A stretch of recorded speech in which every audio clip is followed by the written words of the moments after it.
I'm already regretting calling the last recap the craziest day of the tournament because the last day of the second group stage was even more nuts. Starting off with Group I, where Italy and Puerto Rico fought for the first ticket to the playoffs. Puerto Rico kept the game close through 3 quarters, but the Italian veteran Luigi Datome said, "I'm not retiring yet," and hit some key 3-pointers. The boards.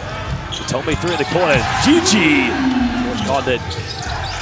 Datome quick 3, and again a quick response there by the Azzurri. Then Italy pulled away and closed out the decisive game 73-57. This is their first World Cup top 8 after a 25-year drought, which obviously made Coach Pozecco emotional. What they did tonight, and what they did not just tonight, you cannot even compare with, in my opinion, with no one national team that Italy had in his history. The second playoff ticket from this group was up for grabs in the Serbia-Dominican Republic game. Right from the start, it seemed like the Serbians were there to avenge their last loss, and oh my how they did it. 112 points, 23-point difference, and most impressively, listen to this, 85% in 2-point field goals. That's just unheard of. Bogdanovic shot 1 from 13 from 3 in his last game versus Italy, so Boggy made sure that he didn't miss this time, scoring 20 points on 100% shooting. On the lane now, Boggy pulls up for 3, hand in his face. Troika time by Bogdanovic. Right, so Serbia and Italy both advanced to the quarterfinals and got placed in these spots. Now, the situation in Group J was different, and I won't expand on the meaningless game between Montenegro and Greece. Montenegrins snatched the win, and I'm pretty sure surprised most of us with their relatively successful World Cup stint. And how about that, an alley-oop? There were still questions in this group, and the most important one was if the US will stay undefeated and come to the playoffs as the first seed of Group J. In their way was Lithuania, who had the best 3-point percentage in the tournament coming into this game. But geez, I don't think Steve Kerr and his staff could have prepared for 9 threes without missing in the first half. Valanciunas lets it fly from 3! Over to Kirianauskas for 3. Good! No look to Dempsey, wide open from the corner. Good!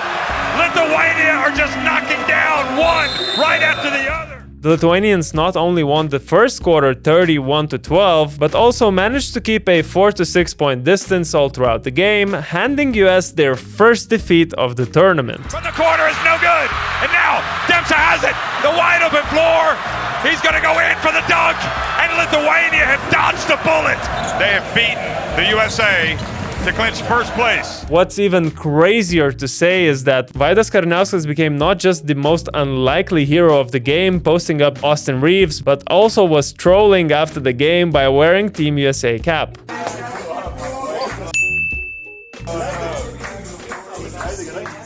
Even the Lithuanian head coach Maksvytis couldn't stop smiling in the press conference. Kazis, I can see that you're trying not to smile, but it's okay if you want to. Go ahead. Okay, let me be honest. As a Lithuanian, I'm also trying to hold back my smile right now. This was literally the second time Lithuania beat the USA when they had NBA players, and you know what? Screw being neutral, I'm wearing this jersey for the rest of this recap. There we go, much better. The outcome of this game meant that Lithuania would face Serbia, while Team USA would play Italy for the semi-final spot. Okay, so again, Group K's advancing teams were clear, and we had another game without much meaning between Australia and Georgia. I'm sure the Aussies winning it didn't erase the pain of not advancing, but at least they were having fun. Oh. And a tip, thigh ball off of an ankles baseball lob. The first place battle between Slovenia and Germany was actually quite important, providing a relatively easier path in the playoffs. And oh my, how dramatically did that game start? Slovenians opened the game so strong that Dennis Schroeder started arguing with both Daniel Theiss and his head coach. Hey, let's go! Fuck, sit down! Let's go! Sit down! No, you don't tell me what to do. Sit down! You got timeout! But maybe a little fight on the bench is what Germans needed to ignite themselves, as after trailing 11-25 after the first, they went on a crazy scoring run and ended up winning the game by 29 points.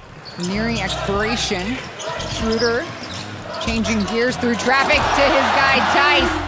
On the other hand, you could argue that Luka wasn't his true self, battling many injuries and going only 2 from 11 from deep. Anyway, that meant that Germany would come into the playoffs as first place and Slovenia as second. Both of Group L's matches also determined the advancing teams, starting with Brazil and Latvia, where at the half it looked like we're in for another nail-biter, but this Latvian fairy tale just keeps on giving. Steps back. Is fouled and won. Latvia won the third quarter 36-21 and ultimately won the game 104-84. Just one more time, I cannot believe how far Latvia has gone already, but my favorite non-basketball stat line about them, Slovenia and Lithuania, is that the combined population of all these 3 qualified teams is just 7 million people. Finally, the last game of the day was Spain-Canada. Spain looked like they are controlling the game and were going to keep their hopes of defending the World Cup crown alive. But their 12-point lead in the fourth started slowly melting away, and Gilgeous-Alexander showed one more time why he's one of the frontrunners to win the MVP. Takes Kleber. He's open at 2. Oh! And Canada with their first lead! And then, when it really felt like the game was over, the Spaniards did what they always do and kept themselves in the game until last seconds, with Alex Abrines even getting a semi-open shot to send it to the overtime. To tie it. Oh, it's the front of the rim!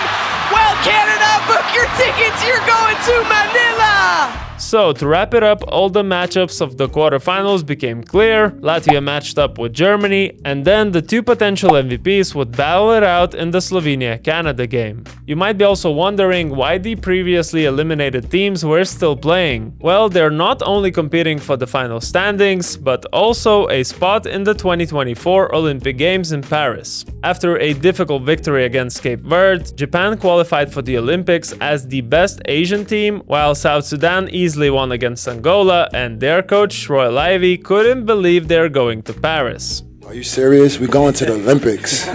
Yes, sir. Like, the Olympics? That's crazy.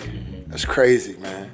You know, I've made some predictions in the World Cup preview and now they're looking horrible. So let me know in the comments your quarterfinal predictions and maybe that will make me feel a little bit better about it. I'll be even happier if you subscribe to our channel right now and don't miss out on the next preview. I'll see you then.